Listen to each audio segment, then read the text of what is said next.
mema wache mema wadro mema waha edeba Ghana TV so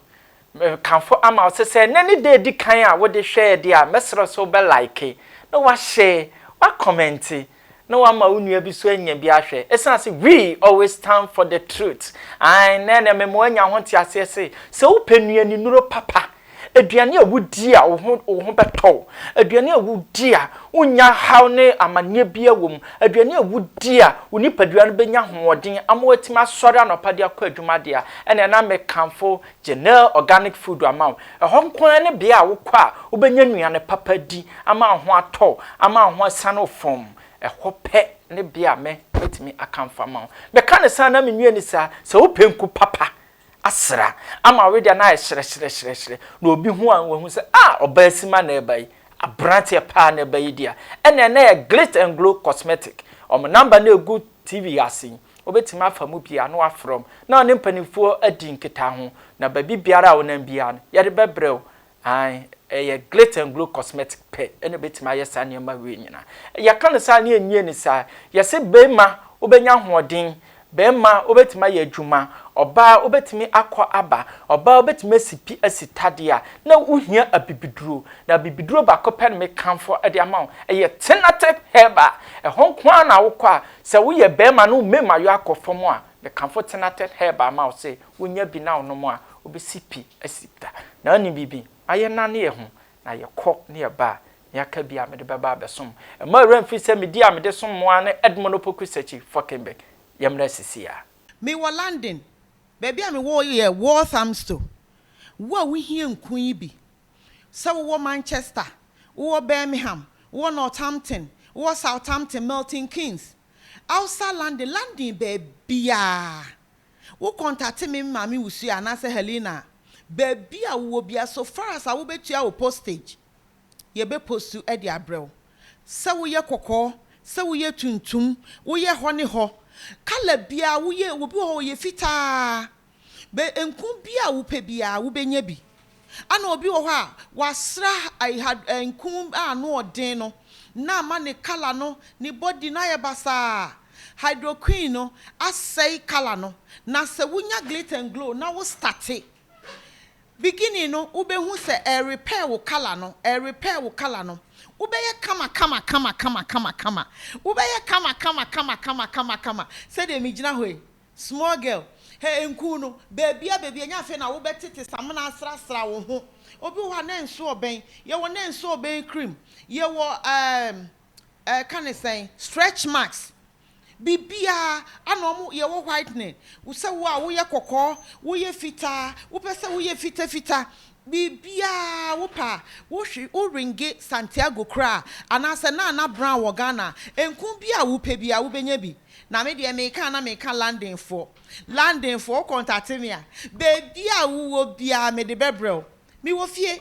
24 hours enti anytime bia wo pesa wo frame numbers me enu nyina so a bibia wo bia de how bia wo ka kire me a me sort problem na ma Glit and Glow na ye wia ne aba organic product so konkonte enkate rere edien esese kwa de wache powder ye wo prekasa powder ye wo ginger powder ye wo honey wo ho bibia konkonte ye echese enwo zomi everything bibia wo de wo hwehwe sa product ya Ghana hwehwe na brown anase Mr Santiago eba landing so a contact mami wusu ya Helena bibia wo bia no ye di bibebro bibia wo ho wache powder kran so e wo ho enti bibia ni ho a wo hwehwe a won sanka enti ni nyina ye Glit and Glow ya and that's flight na service ya call ya ba na woni bibi and baby say na de ba ne say na me ni mu da o sesi ni twafo so so mo tonyom sa ko hwe calibers ko he John Domelu mu o mani anje no mu guka mu no mo tonyom asem papa bia ya te ni say oye na asem papa ko ne pa de ye koni ekoti ye kohwe ne ba eti kame ho na nya bere ye nkohwe mra ye ba de aka bia be ba besom mo ye ba sisi ya oye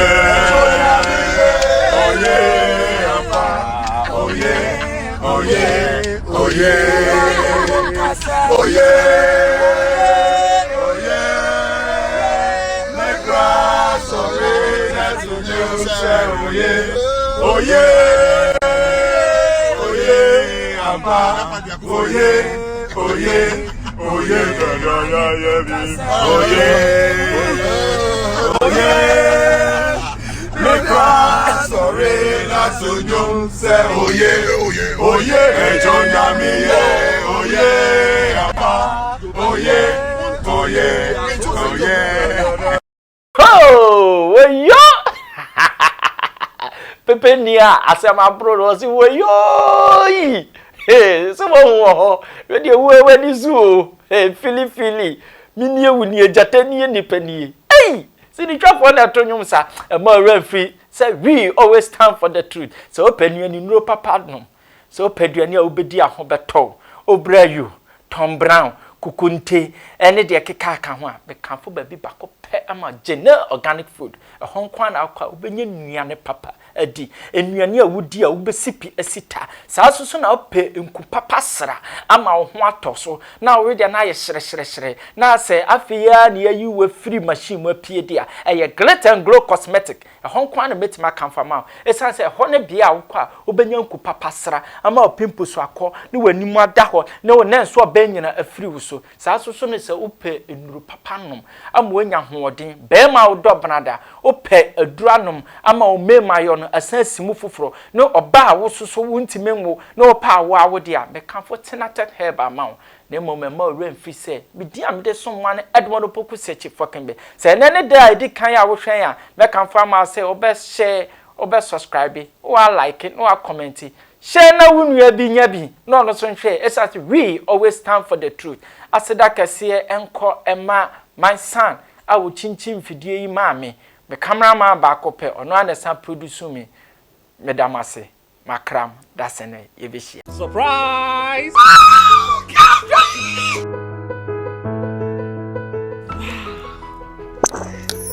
Congratulations, madam. I'm looking forward for a good business deal. It's my pleasure. Hey, and let you besi. Ain't you wanting a miku epia on me fie? Excuse me, madam. I am a business partner. Mami ke bi bincho. Kinaata venike no. Se wo yusu a esiesie ho, e ma ho ye kama, e ma wo ye obemua. Je na ko try she. Thank you. Kinaata Venike. Kinaata Venike is an oral tonic for maintaining vaginal hygiene. Not recommended for children below 12 years. Pregnant or lactating mothers should consult a doctor.